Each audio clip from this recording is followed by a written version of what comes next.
ഇപ്പം ദൃശ്യം 2-ന്റെ re release ആയിരുന്നു കഴിഞ്ഞ ദിവസം. എങ്ങനെയായിരുന്നു ഒരു ഓഡിയൻസിന്റെ റെസ്പോൺസ് ഉണ്ടായത്? ആക്ച്വലി ദൃശ്യം 2-ന്റെ റീ റിലീസ് അത്രയ്ക്കൊരു ഓളം ഉണ്ടാക്കാൻ പറ്റിയിട്ടില്ല. കാരണം അത് ഓൾറെഡി OTT-ൽ വന്നു പോയ സിനിമയാണ്. അപ്പോൾ അത് ഒരു റീ റിലീസ് എന്ന് പറയാൻ അതൊരു അക്കാഡമിക് വാല്യൂ മാത്രമേ ഉള്ളൂ. അത് എനിക്ക് തോന്നുന്നില്ല എങ്ങും ഓടിയിട്ടില്ല.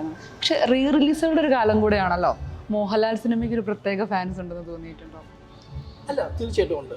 പിന്നെ റീ റിലീസ് നല്ല സിനിമകളുടെ റീ റിലീസ് ഒരുമാതിരി ഒരു പരിധി വരെ സക്സസ് ആവും.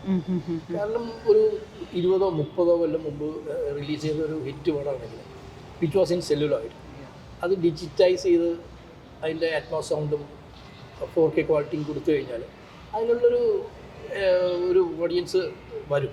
പക്ഷേ എല്ലാ സിനിമകളും റീമേക്ക് ചെയ്യുന്നത് അത് ആക്ച്വലി വലിയൊരു നല്ല ഐഡിയ അല്ല.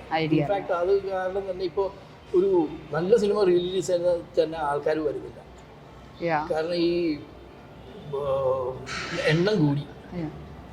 നല്ല സിനിമകൾ റീ റിലീസ് ചെയ്യാതെ നല്ലതാണ്.